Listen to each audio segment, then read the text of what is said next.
Só muito rapidinho para a gente fechar a sua participação aqui, queria uma fala sua sobre aquele grupo de prefeitos, secretários de brasileiros que estavam lá em Israel quando tudo começou, quando o conflito começou a escalar. Acabei de ver aqui a notícia de que a comitiva de políticos deixou Israel e chegou à Jordânia já agora nessa segunda-feira, de onde eles devem continuar o trajeto para serem resgatados pela FAB, e aí sim agora de forma aérea, né? Eles tiveram que fazer esse trajetório por terra por causa da situação do momento. Como que a gente pode ler diplomaticamente essa negociação para retirada desse grupo e mais para frente também de turistas, de brasileiros como um todo que estejam lá na região?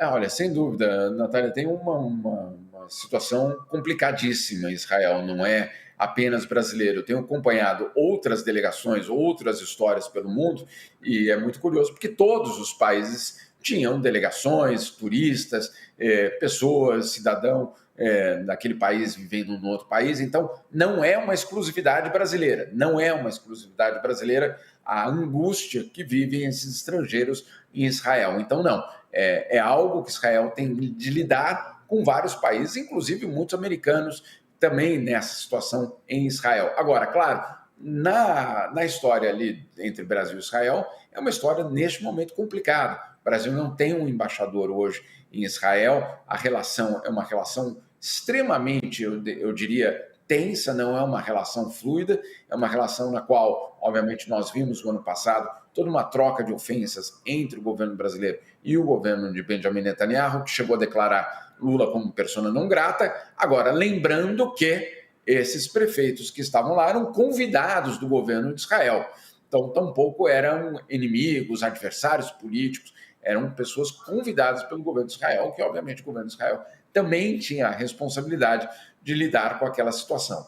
É uma situação, insisto, não é exclusiva do Brasil, mas é uma situação que, claro, no caso brasileiro, é complicada pelo fato de, claro, os dois países hoje não têm uma relação, eu diria, fluida, uma relação de aliança, certamente não. E nesse caso exclusivo dos políticos, também estavam ali a convite de Israel, né? A ver certinho como é que vão se dar os próximos passos agora. Jamil, brigadaça brigadíssimo, brigadaça. Acabei de inventar essa palavra aqui pela presença com a gente no All News aqui hoje, viu? Até a próxima. Prazer, Natália. Bia, boa semana a todos. Bia, queria te ouvir rapidinho também sobre essa situação da comitiva brasileira por lá, só dando mais detalhes aqui. 12 brasileiros desse grupo que estava em Israel já estão na Jordânia agora, então, para seguir com o trâmite de retorno para o Brasil. Jordânia, que é ali vizinho da região, devem ser resgatados, então, pela Força Aérea Brasileira, e as informações vieram todas, estão vindo, a gente está sendo atualizada pelo grupo, pela Confederação Nacional de Municípios, que estava fazendo essa viagem a fim de entender mais questões de segurança de Israel, estavam a convite do governo e agora nessa empreitada para voltar no país, hein, Bia? O que a gente pode esperar das próximas horas desse movimento dos brasileiros por lá? Bom, Natália, o Jamil falou, não é uma exclusividade do Brasil, está com uma delegação por lá, há outros países que também ficam nessa situação. Enquanto tiver uma guerra acontecendo, esse tipo de cenário pode acontecer, né? E isso, a gente está acompanhando a situação das autoridades, mas há também a sociedade civil, né, que muitas vezes está por lá e que a gente não dá tanta atenção, não fala tanto sobre, mas a intensificação do conflito, ela muda a dinâmica, o dia a dia de todas as pessoas, daquelas que estão numa zona de perigo e das que, em tese, não estão numa área mais segura, mas tem que mudar a sua vida, sua dinâmica, ou muitas vezes querem sair do país e têm dificuldade e não conseguem.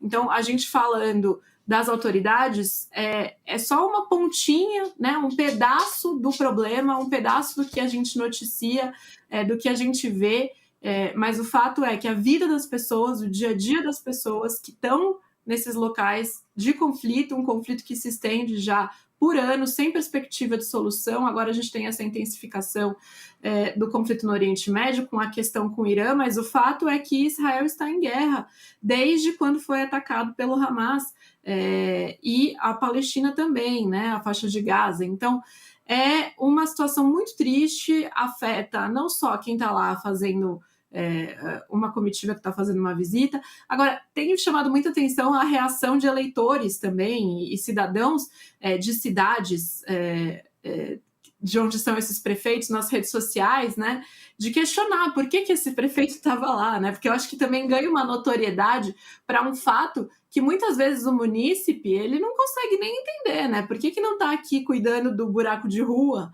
né, cuidando do problema de segurança aqui da cidade, por que está lá em Israel? Então, eu acho que está gerando também uma reação que vejo como muito salutar, que é a de cobrança desses políticos de foram fazer o que lá?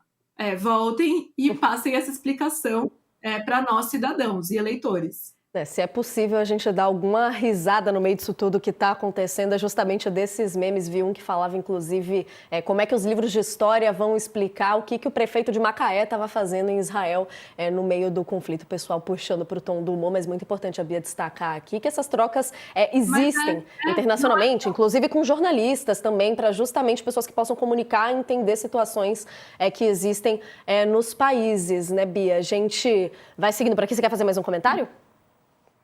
Não, é que eu acho que não é só uma questão de humor, é uma questão séria mesmo. Sim. É uma questão de eles precisam explicar, sim, o que eles estavam fazendo lá. Eu entendo que tem essas trocas de informação, muitas vezes, para entender como as coisas estão acontecendo, mas o que um prefeito de uma cidade do interior do país está fazendo num país em guerra, no Oriente Médio? Qual é a justificativa que ele tem? Eu acho que sim, ele tem que prestar satisfação para o eleitor dele, e não só para quem votou nele, mas para o munícipe, para quem está ali numa cidade que está sob comando desse político. Ele precisa sim explicar.